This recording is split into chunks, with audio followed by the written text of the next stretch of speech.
and welcome to the Alchemical Tours podcast. I'm your host, Stephen Hind. Today I'm going to have the great pleasure of interviewing Dr. David Luke, who is a senior lecturer in psychology at the University of Greenwich.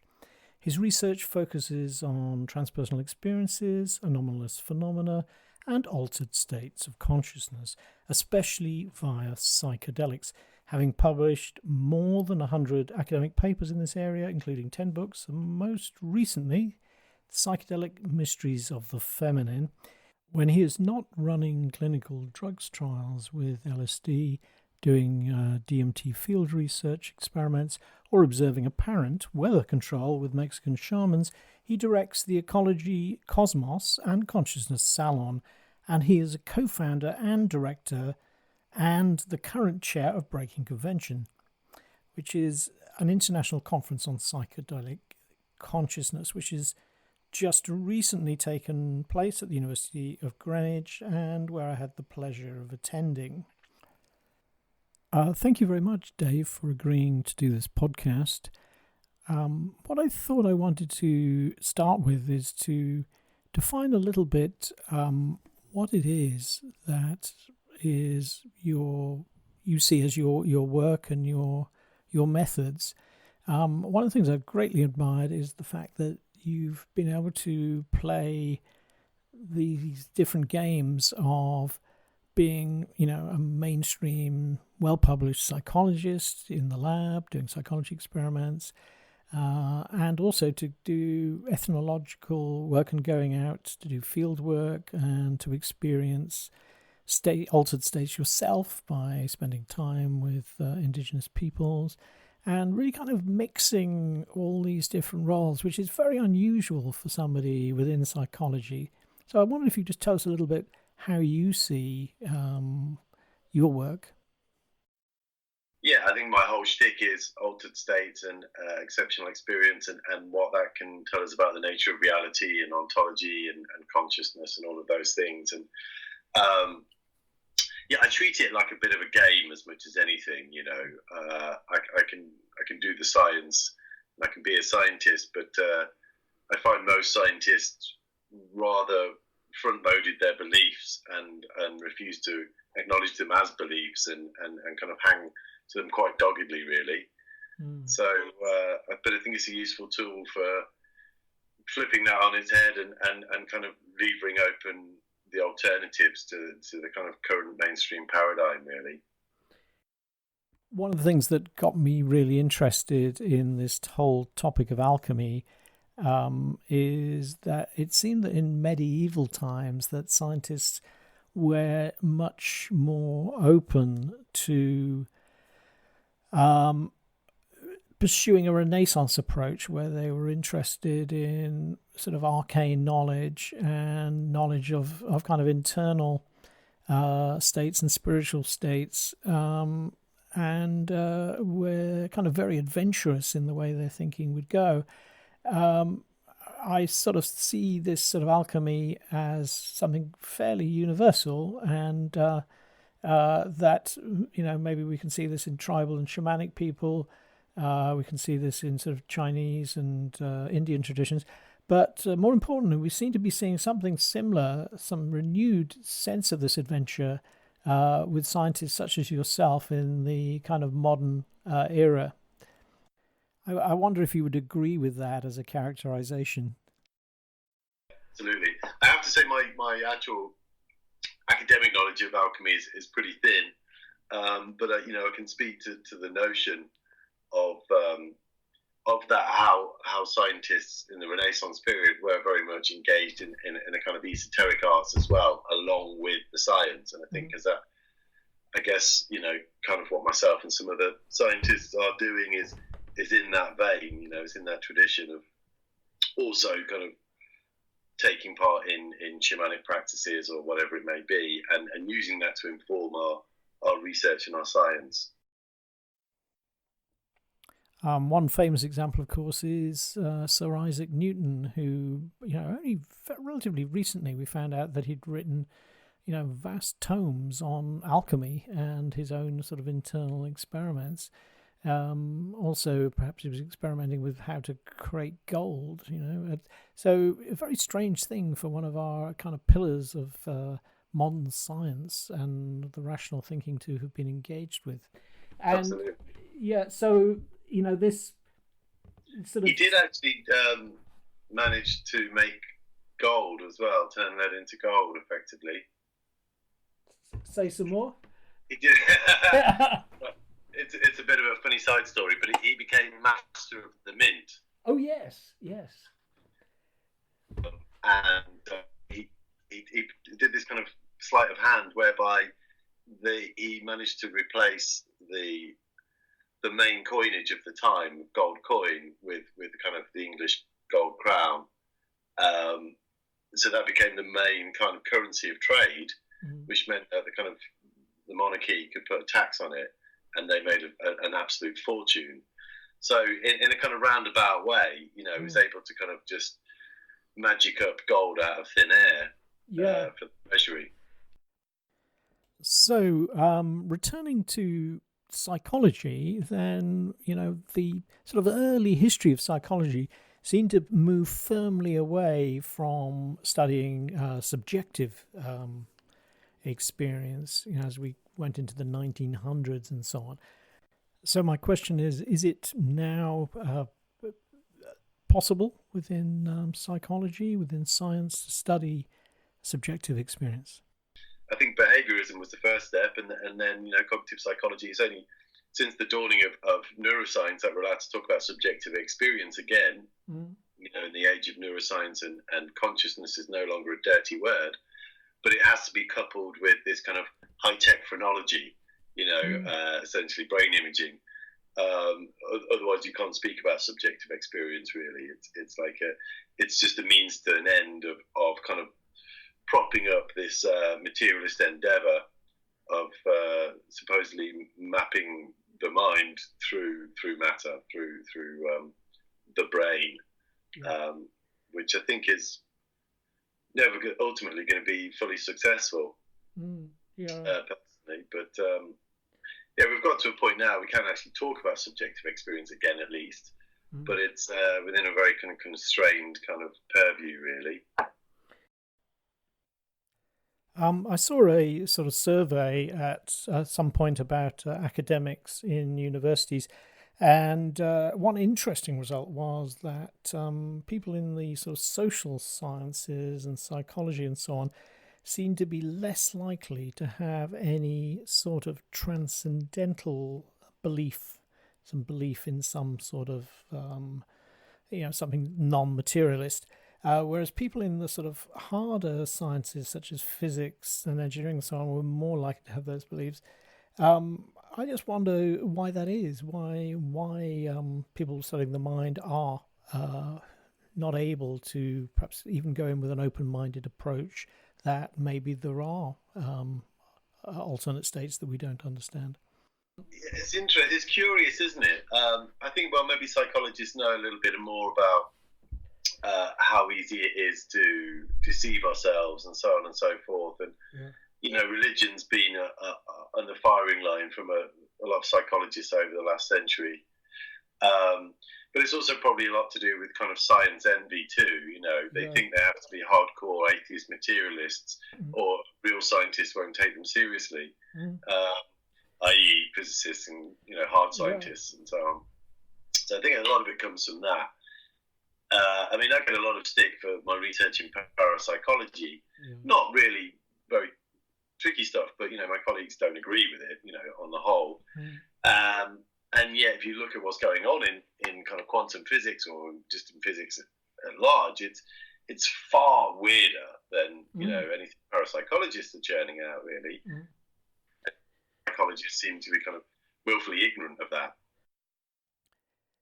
So it appears to me as well there's a certain amount of specialism and some very strong walls between different academic disciplines, which mean that there are very rarely conversations across, different disciplines, which maybe don't help.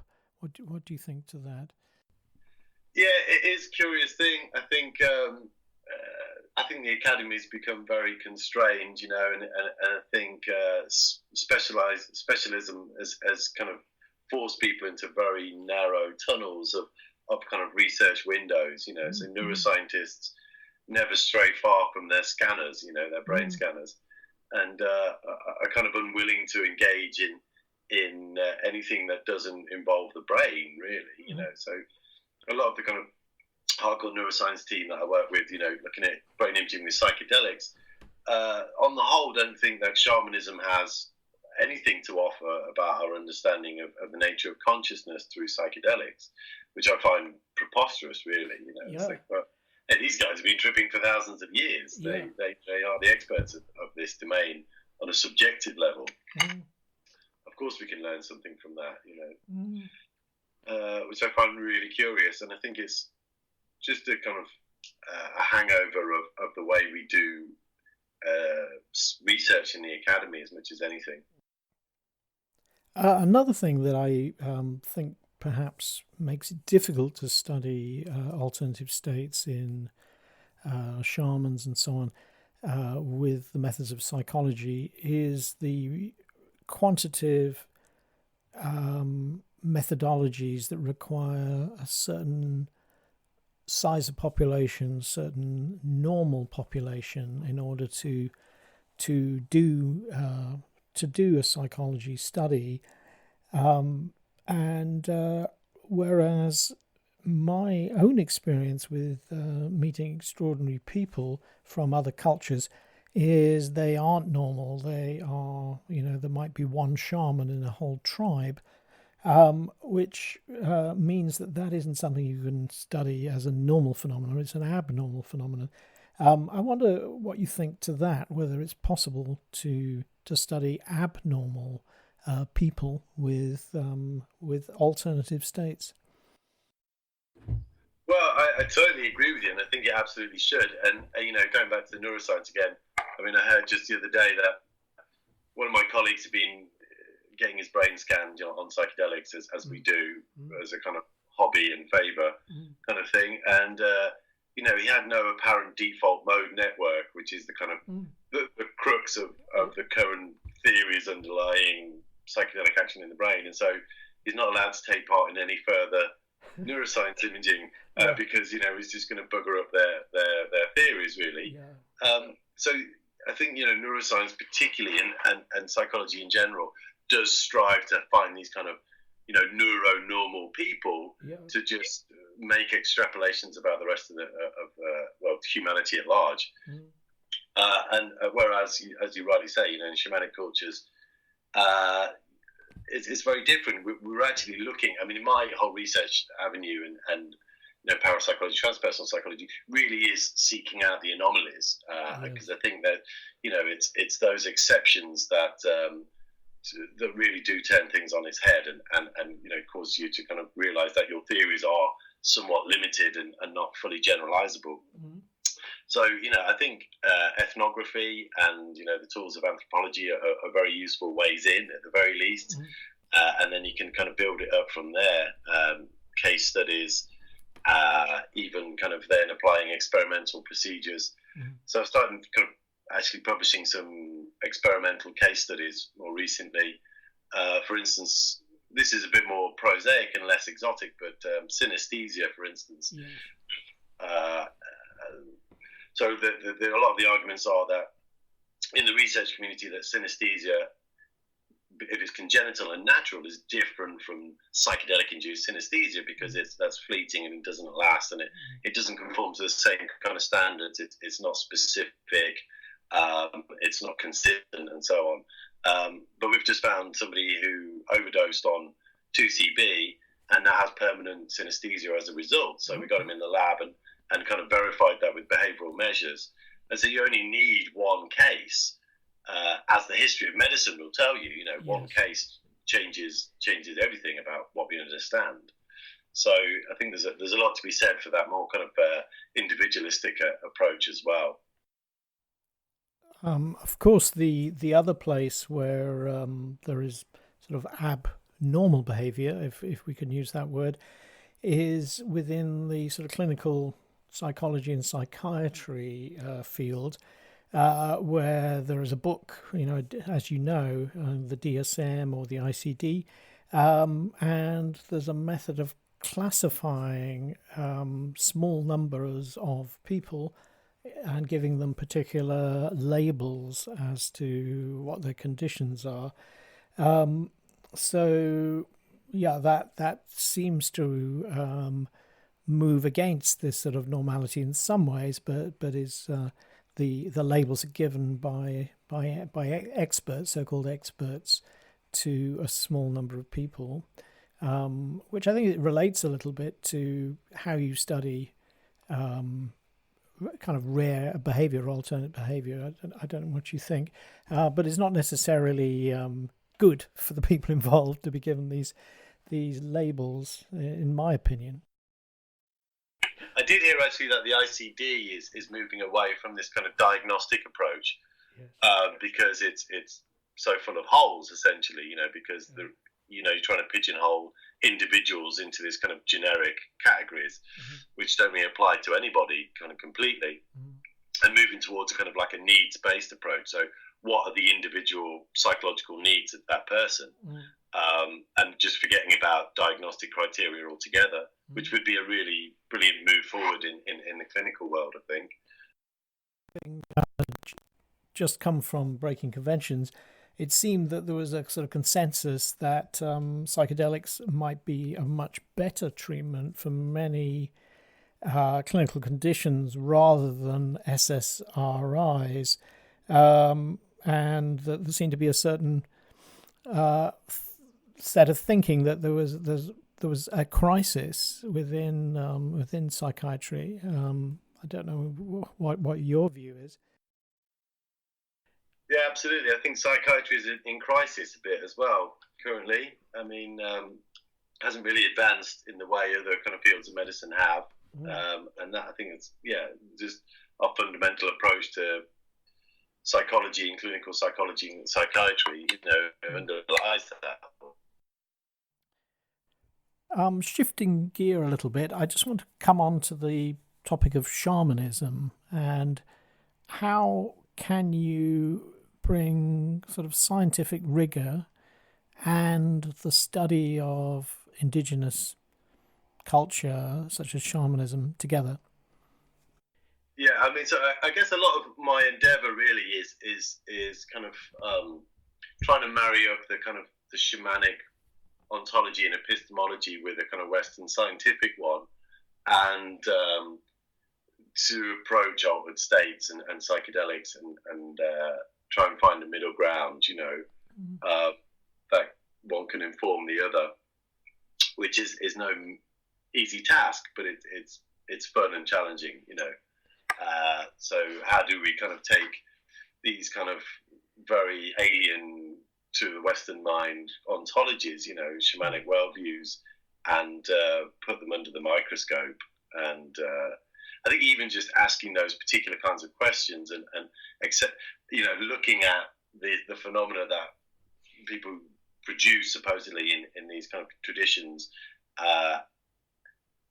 at least kind of brings into the conversation and because that isn't even done most of the time. People go, okay, hallucination, right? If you're in an altered state, you're having hallucinations, and it's just immediately put into this wastebasket of broken, defective states when we see from the other cultures.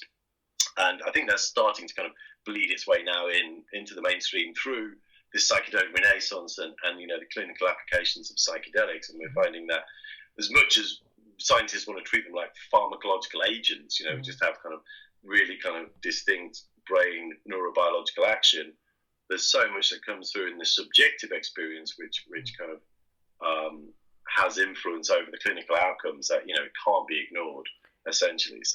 So is there evidence that some sort of internal experience, subjective experience, could relate to some clinical outcomes?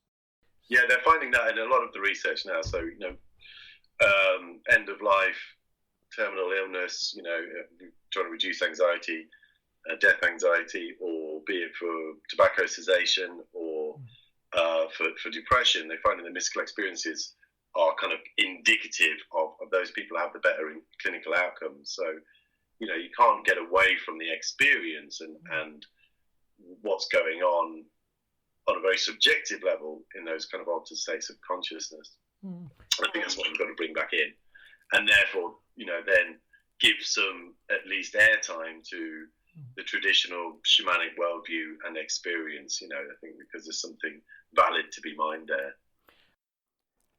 Presumably you're using psychometric testing, questionnaires, and some psychology tools to study alternative states. I wonder if you could please tell us a little bit about that. Like all good psychologists, we have kind of psychometrics for everything, really. And they are problematic, they're not infallible, but they're kind of some of the best tools we have. And they are being used in this kind of quantitative way. So, there's the kind of measures of altered states of consciousness, the scores on these kinds of scales, so things like absorption. So this is construct where people, if you get lost in a TV show or a film or a book, those kind of people, for instance, have much stronger altered states under the influence of psychedelics. And I'm doing a job now of mapping all different altered states as well as psychedelic ones using these same measures, because it's not really being done, So like looking to explore, for instance, how psychedelic is 2 hours in a dark room, or how psychedelic is an hour doing holotropic breath work, or an hour in a flotation tank. And you'll find they are, in many respects, like on paper with these kind of very crude measures, very much like psychedelic experiences. Now, I think it was at the last Breaking Conventions that I attended a couple of years ago, you gave this most entertaining and interesting talk about doing some experiments in a shamanic setting around something that you called psychodelamancy. It sounded a little bit like the old wavy cards that you used to get for psychic research in psychology labs. Can you tell us a little bit about how that's going, please? Yeah, so I did a kind of a beta version with ayahuasca, which was problematic. The protocol wasn't very good. I updated that. I did my own self-experiment with San Pedro cactus with mescaline and got astonishing results. Then I took it into the lab on an LSD clinical drug trial with like top-level scientists who were giving LSD to for creative problem solving, and got a significant result again, but this time in the opposite direction. Oh yes, which was. You told us about that in Breaking Conventions. That was really interesting. Oh, I mentioned that. Yeah. Okay. So that was quite astonishing. We seem to be related to various personality variables such as openness, extroversion, and neuroticism. And now I'm replicating it again with DMT, but with kind of seasoned DMT psychonauts. And preliminary data looks promising. I haven't looked at it for a while. I did a quick analysis with like the first 10 participants, and it was kind of definitely moving in the right direction. Do you have any conjectures or theories as to why psychedelics might improve people's ability to have psychic abilities, if such things exist? Yeah, I mean, there's something to be said. I mean, again, like being informed by the kind of shamanic practices, I think there is a sense of, the whole function of the shamanic journey is to transcend time and space and bring back useful information, to kind of communicate with the spirits of nature or get information from the future or from a different location. So that's the very purpose of it. And altered states, historically in the kind of the history of psychical research, that's when most spontaneous psychic experiences occur during altered states of consciousness. So I'm not sure I've got a good mechanism particularly or a good explanation other than altered states do seem very conducive to psychic experiences and their transcendence of time and space. But how it works, I mean, as much as anything, in these kind of psychedelic or altered states, your brain is processing in a very different way. There's a lot of kind of rich mental imagery, which I think is really useful for a visual kind of task like precognition or psi. So you're getting this kind of like you're tapping into your own imaginarium, your own kind of imaginal, very visually rich kind of mental imagery, and it also seems to be coming from an internal source as well. It's not like whatever your trip is, it's not really much to do with what's going on in the outside world. So there's every possibility you're more likely to kind of pick up some psi information in there if psi exists, right? So it's seemingly useful for that.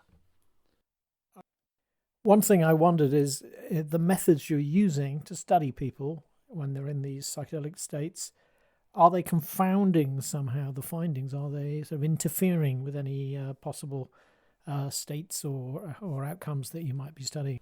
Absolutely. Well, we did wonder about that, and I can report that it didn't really hamper people's experience too much. I think some people got a little bit discombobulated by it, and a whole minute before they're able to even give an answer. So on a few occasions, it's kind of derailed people a little bit. But I think